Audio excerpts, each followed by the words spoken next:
My name is Carl Mott. I'm in the year 1910. I'm right now in the newly made train from Kenya to Uganda for some business, and my job is a British official. I'll be recording my voice for significant events over the years, as recording is very expensive. We, the British, took Kenya and Uganda was taken by the Britain in the Berlin Conference.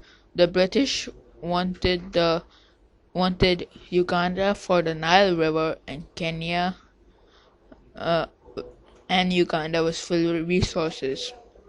Kenya had fertile land and Uganda had the Nile River. It's the year 1921. A flag of British Kenya has been made, and it looks like the flag of England. The only difference would be the tiger. The tiger represents the emblem of Kenya. I see the I see different traditions of the tribes. Big lip disc, uh, neck bracelets, and some weird but different and unique ones. In Kenya, over the few years, I don't see a lot of traditions, as most of them are taken by us, the British. I've also seen lots of dancing or uh, or new lands as I've traveled through Kenya. The impact would be that in the future the people won't have a culture. They won't have belief, as these will be taken from them.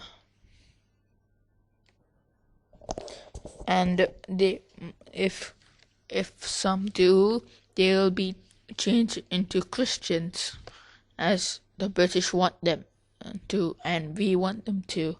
We want them to spread our religion. Many people don't want us in their land. They protest, but thanks to the police, they go away.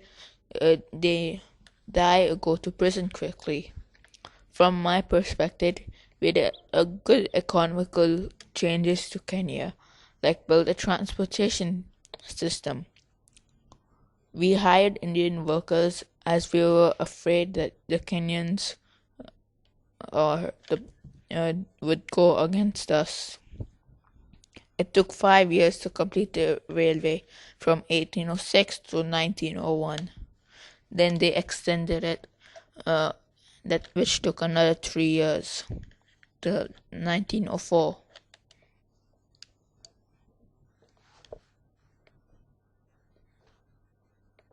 We started tourism and made safari parks for for rich people who at this time were able to see our locals too. Some other big economic changes we have done are fertile land and coffee and tea industries, as they are very tasty and delicious. We didn't want the Kenyans to have those lands and farmlands to themselves, as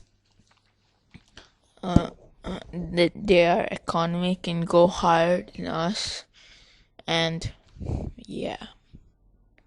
We also help the society by making schools for the Kenyan people, but we wanted for the British to have more rights than them. It's 1939. World War II has become as intense as ever. My country is fighting a lot and getting help from other colonies around the world. Uh, like from Kenya, they said if you help the Kenyans, if you help the British, you'll get your own types of lands if you survive after the war. If you would not help, well, you would die. Also,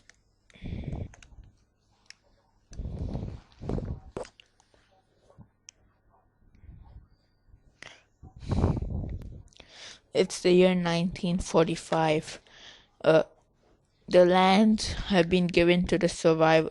A few big lands have given to the survivors of World War II. Some people, but we are still under the British control.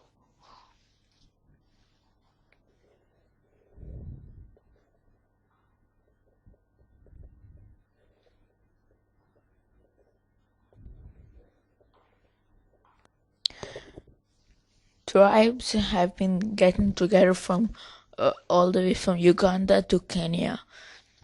They have been talking from the same language as the British has taught them to, but they're getting together for and protesting for their freedom. 1552. A civil war has begun. Many Kenyan protesters have tried to kick the British out of their country. There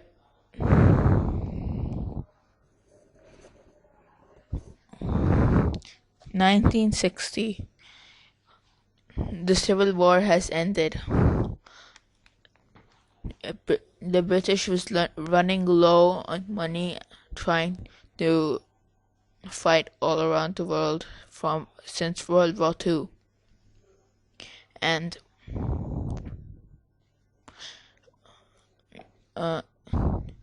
they're most likely to give up. The Mau Mau War has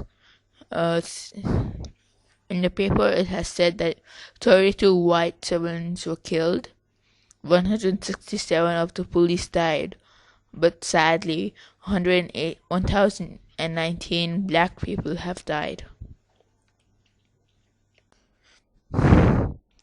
1963. Uganda has gained their independence, and many other countries around the world.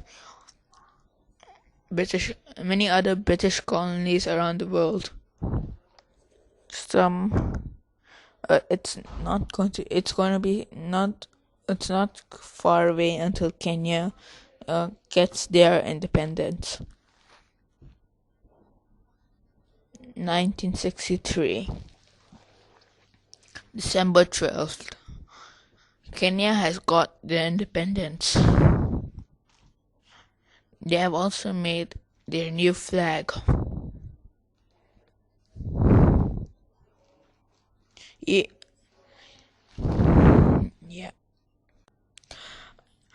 My name is Carl Mott. I'll be continuing my father's disc, my grandfather's disc, as he has not finished it. So, and I would like to finish it for him. It's year 2013. When Kenyatta was in charge, was a period of considerable social change and economic growth for Kenya. Soon it will be better than the British, which it had. Kenyatta had persuaded many members of maybe different ethnic groups to government positions. Many British had left the country when Kenya had become independent.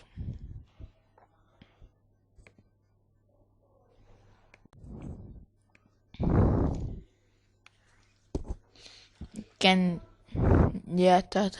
divided their land among the blacks. these Kenyans were encouraged to grow and export crops like coffee and tea on their land, as Kenyatta had knew that this would help their economy.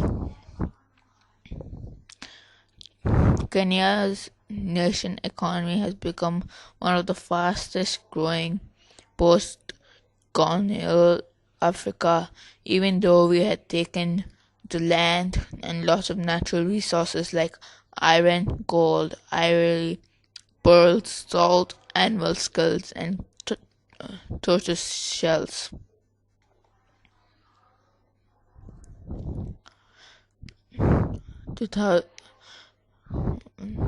It's the year 2013. You've got information that Jomo Kenyatta was the first president. Then it was Daniel Arap Moi. He's still alive. His age is 85. After him is Moi Kibaki, who's still alive and he's 81. And Uhuru Kenyatta, who's the grandson of Jomo Kenyatta and running president from March 26, 2013. His age is 51. Now, these people debate if colonization of the British is a good thing or a bad thing. From my point of view, it depends. If you could make the connection with the British, you could talk to them. You got more respect. You'll be treated differently. Like the people who benefited in World War II. They got a decent amount of land, which is now maybe worth millions. Or have a hotel or a zoo where they're earning their money from. Thank you for watching. The last two pictures is also have all my citations in it. Thank you.